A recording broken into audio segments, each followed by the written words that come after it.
Test 3. You will hear a number of different recordings, and you will have to answer questions on what you hear. There will be time for you to read the instructions and questions, and you will have a chance to check your work. All the recordings will be played once only. The test is in 4 sections. At the end of the test, you will be given 10 minutes to transfer your answers to an answer sheet. Now turn to Section 1. Section 1. You will hear a telephone conversation between a travel company employee and a customer. First, you have some time to look at questions 1 to 5.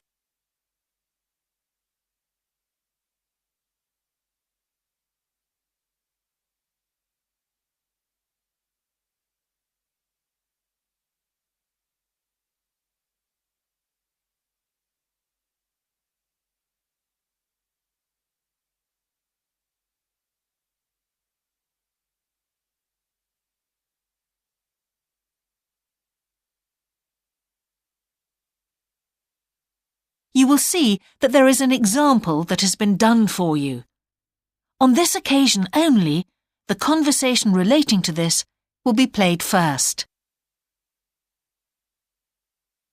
Greek island holidays, can I help you?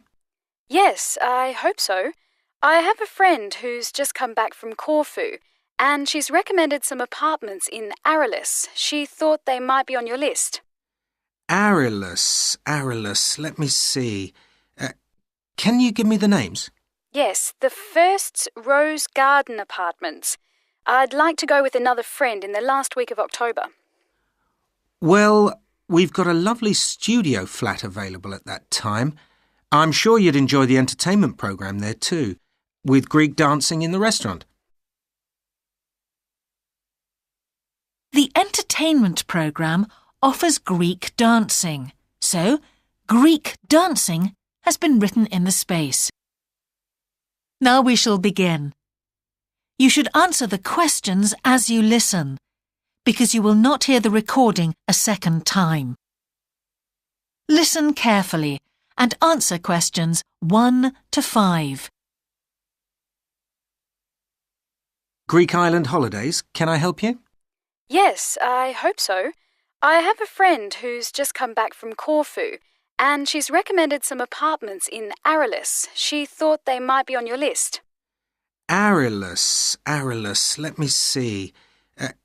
Can you give me the names? Yes, the first's Rose Garden Apartments. I'd like to go with another friend in the last week of October. Well, we've got a lovely studio flat available at that time. I'm sure you'd enjoy the entertainment program there too, with Greek dancing in the restaurant. And the cost for each of us?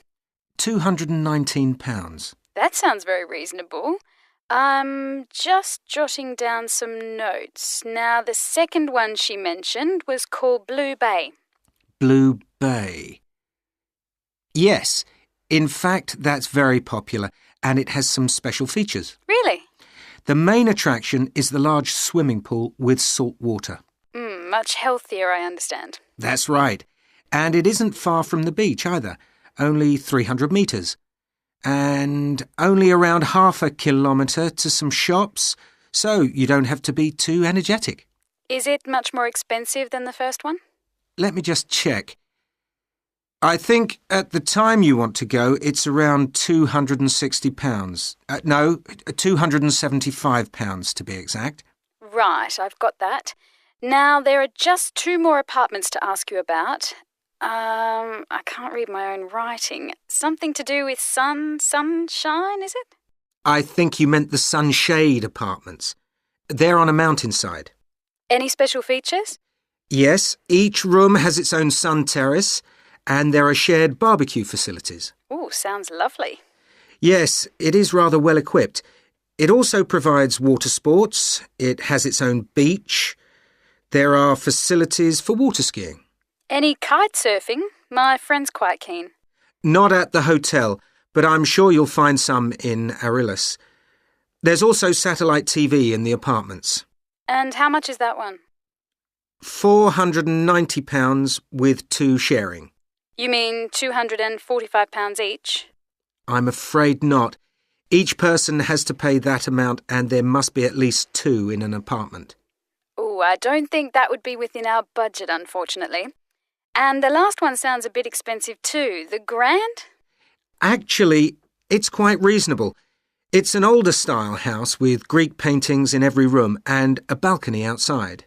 Sounds nice. What are the views like? Well, there are forests all round and they hide a supermarket just down the road, so that's very useful for all your shopping needs. There's a disco in the area too. And the price? £319 at that time, but if you leave it till November, it goes down by 40%. Too late, I'm afraid. Well, why don't I send you a brochure with full details, Miss... Nash. But don't worry about that. I'm coming to Upminster soon, and I'll call and get one. I just wanted to get an idea first. Well, that's fine. We've got plenty here when you come. Before you hear the rest of the conversation, you have some time to look at questions 6 to 10.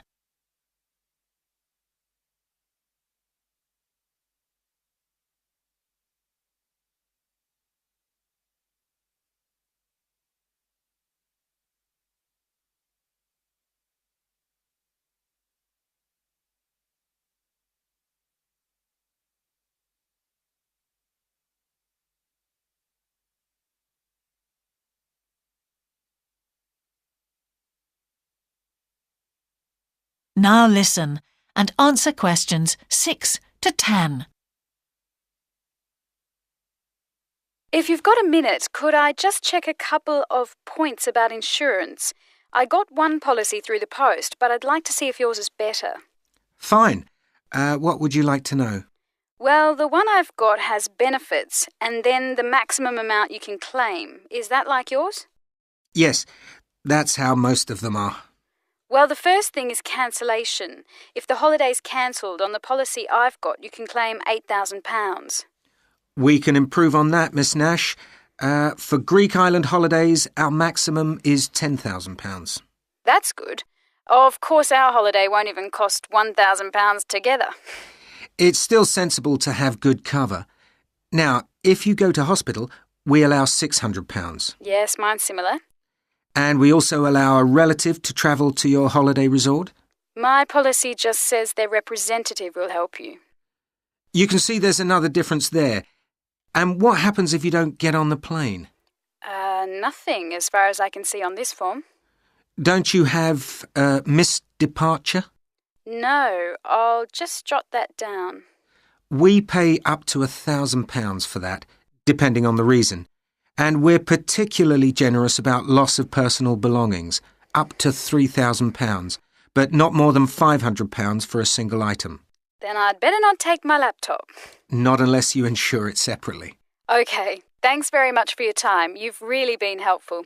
Can I get back to you? Your name is... Ben Ludlow. That's Ludlow. I'm the assistant manager here. I'll give you my number. It's 081 260 543 216. But didn't I phone 081 260 567 294? That's what I've got on the paper. That's the main switchboard. I've given you my direct line. Right. Thank you very much for your time. That is the end of section 1. You now have half a minute to check your answers.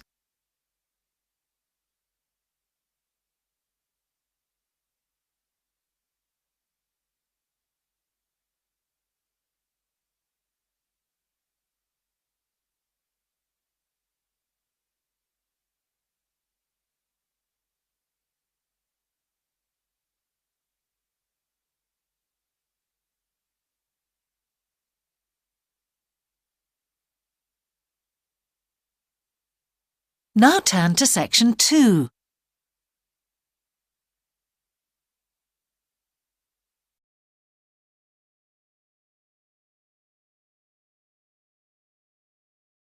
Section 2. You will hear a talk on local radio about a children's theme park. First, you have some time to look at questions 11 to 13.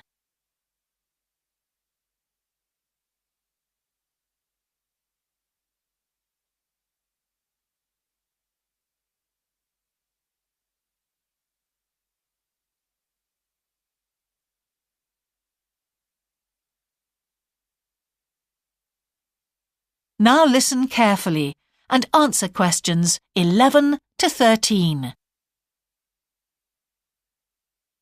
For the second in our series about locally run businesses, we meet Simon Winridge, co-founder of the hugely successful Winridge Forest Railway Park.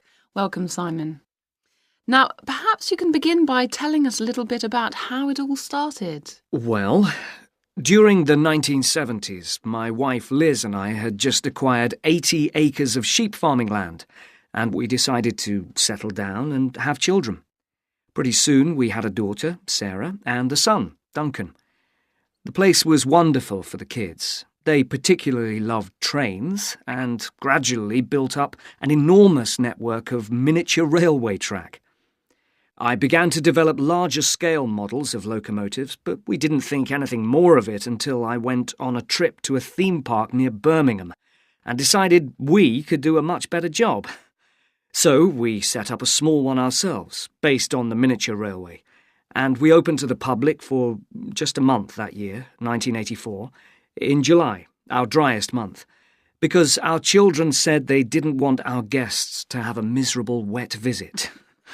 I dealt with park business and Liz carried on with the farm work. It soon became clear that we were onto a winner. We began to extend the railway track and lay it among more interesting landscape by planting trees, which in turn attracted more wildlife, and by making cuttings through the rock. Nowadays, we're open all year round, and we're pleased to say that Winridge is one of the most popular visitor attractions in the area, with 50,000 visitors a year. 1.5 million people have been through our doors since we opened. Before you hear the rest of the talk, you have some time to look at questions 14 to 20.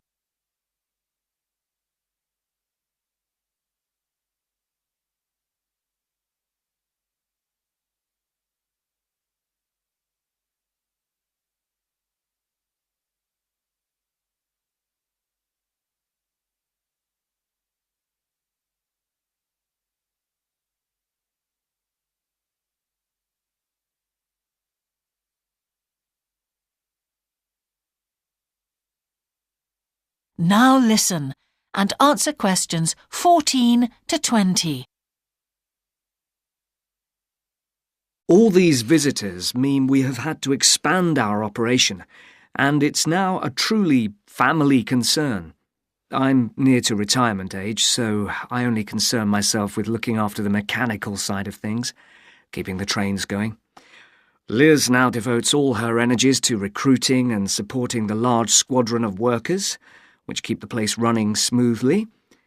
We're really pleased that, after some years away teaching, Sarah has now returned to the park and makes sure the visitors are kept fed and watered, which keeps her pretty busy, as you can imagine. Our son Duncan has been a stalwart of the park for the last 10 years, taking over from me in the area of construction. And I'll say a little bit more about that in a moment. And his new wife, Judith, has also joined the team in charge of retail. That's becoming a tremendous growth area for us. A lot of people want to buy souvenirs. Mm-hmm. So have you finished your development of the site for the moment? Not at all. We're constantly looking for ways to offer more to our visitors. The railway remains the central feature, and there's now 1.2 kilometres of the line laid, but we'd like to lay more. Because of the geology of the area, our greatest problem is digging tunnels, but we're gradually overcoming that. We're also very pleased with a new installation of the go-kart arena, which is 120 square metres in area. Again, the problem is the geology. We had to level the mounds on the track for safety reasons. We wanted to enable 5 to 12-year-olds to use the go-karts. And the main attraction here is the Formula 1 kart. We've known fights to break out over who gets it. And then, finally, to our most recent development, which is the landscape swimming pool. That is the end of section 2. You now have half a minute to check your answers.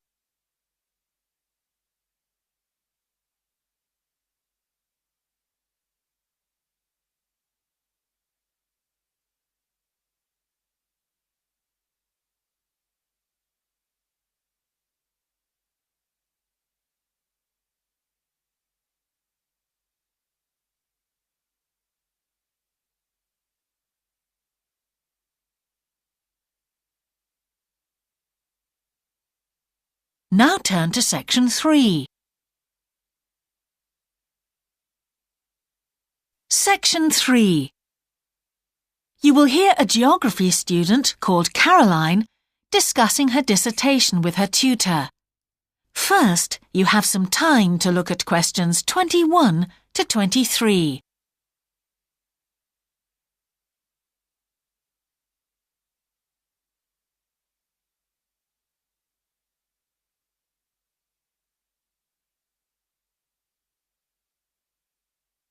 Now listen carefully and answer questions 21 to 23. Ah, Caroline. Come on in, sit down. Thanks. So how's the dissertation planning going?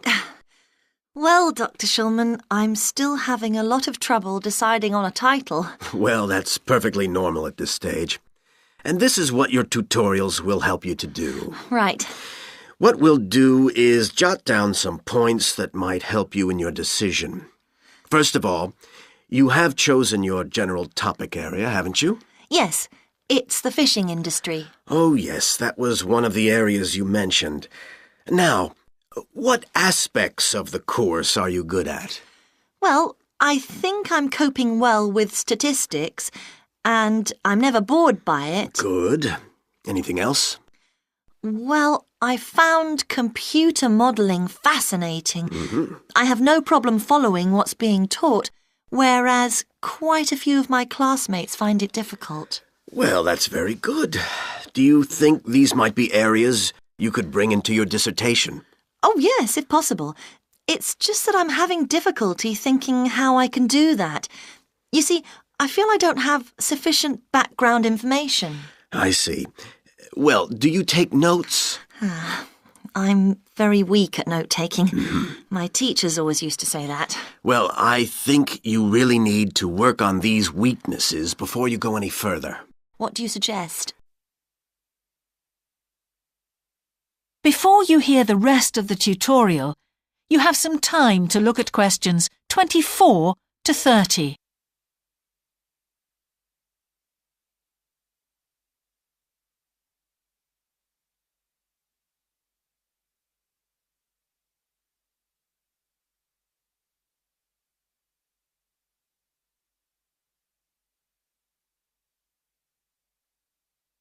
Now listen and answer questions 24 to 30.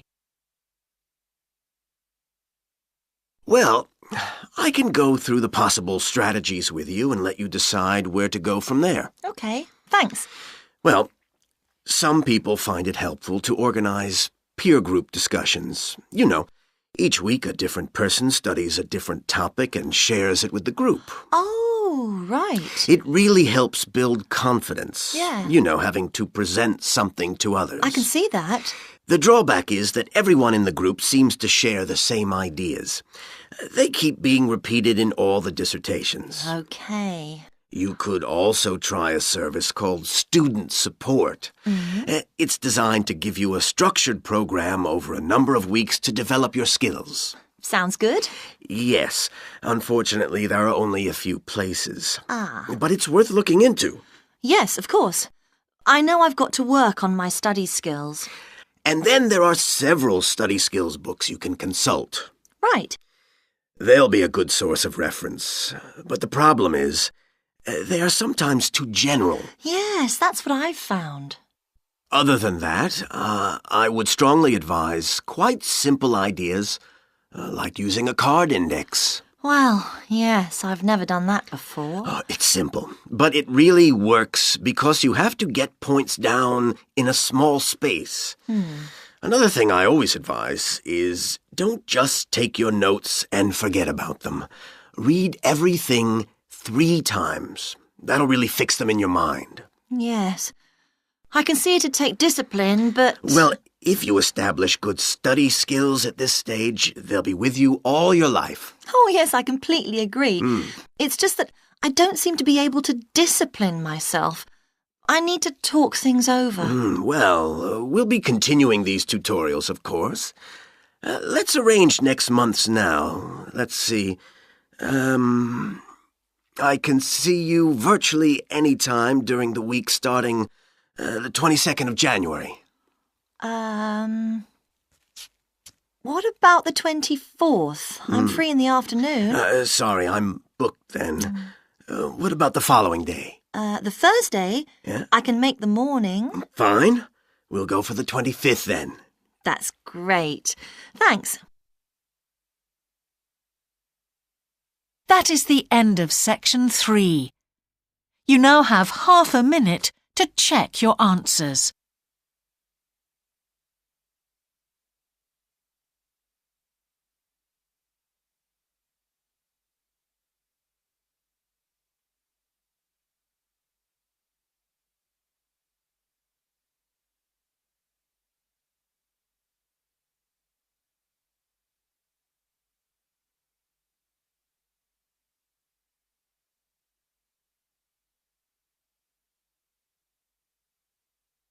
Now turn to section 4.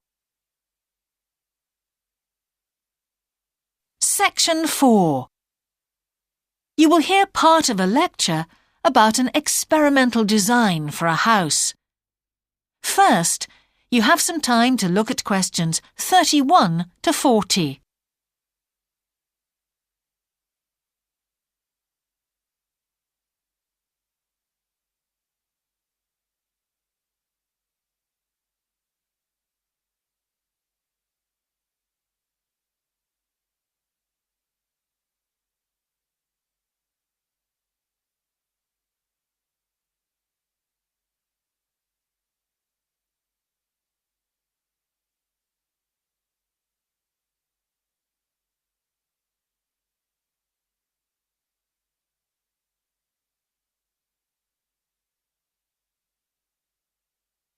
Now listen carefully and answer questions 31 to 40. Good morning. In the last few lectures, I've been talking about the history of domestic building construction. But today, I want to begin looking at some contemporary experimental designs for housing. So, I'm going to start with a house which is constructed more or less under the ground. And one of the interesting things about this project is that the owners, both professionals but not architects, wanted to be closely involved, so they decided to manage the project themselves. Their chief aim was to create somewhere that was as environmentally friendly as possible. But at the same time, they wanted to live somewhere peaceful. They'd both grown up in a rural area and disliked urban life. So the first thing they did was to look for a site, and they found a disused stone quarry in a beautiful area. The price was relatively low, and they liked the idea of recycling the land, as it were. As it was, the quarry was an ugly blot on the landscape, and it wasn't productive any longer either. They consulted various architects and looked at a number of designs before finally deciding on one. As I've said, it was a design for a sort of underground house, and it was built into the earth itself, with 2 stories. The north, east, and west sides were set in the earth, and only the sloping south-facing side was exposed to the light. That was made of a double layer of very strong glass. There were also photovoltaic tiles fixed to the top and bottom of this sloping wall. These are tiles that are designed to store energy from the sun. And the walls had a layer of foam around them too to increase the insulation.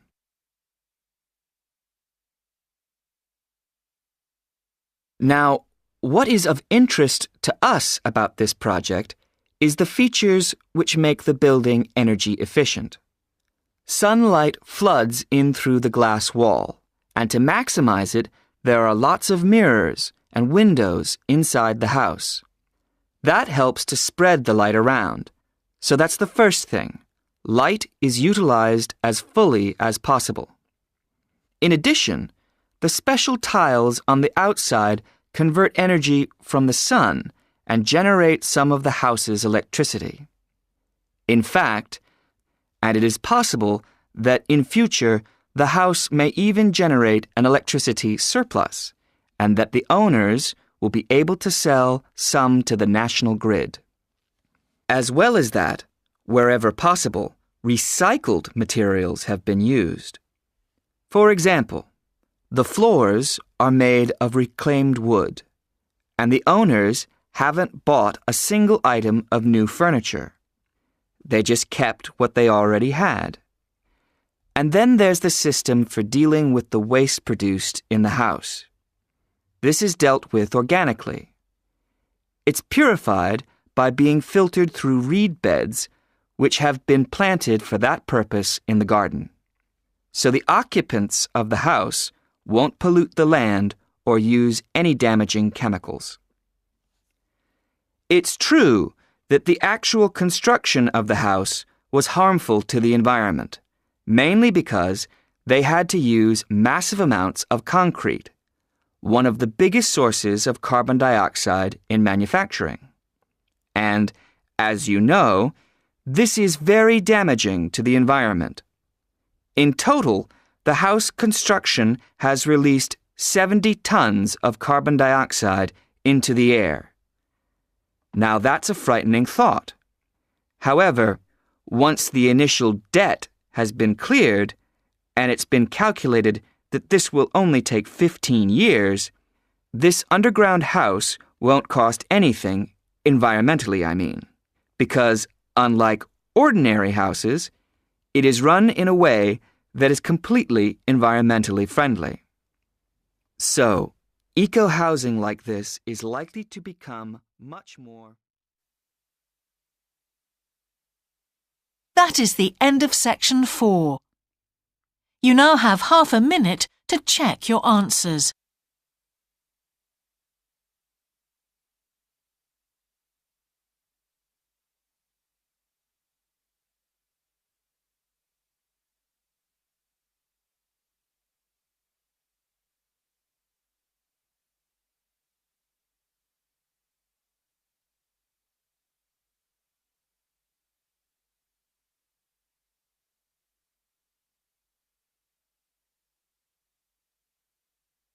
That is the end of the listening test.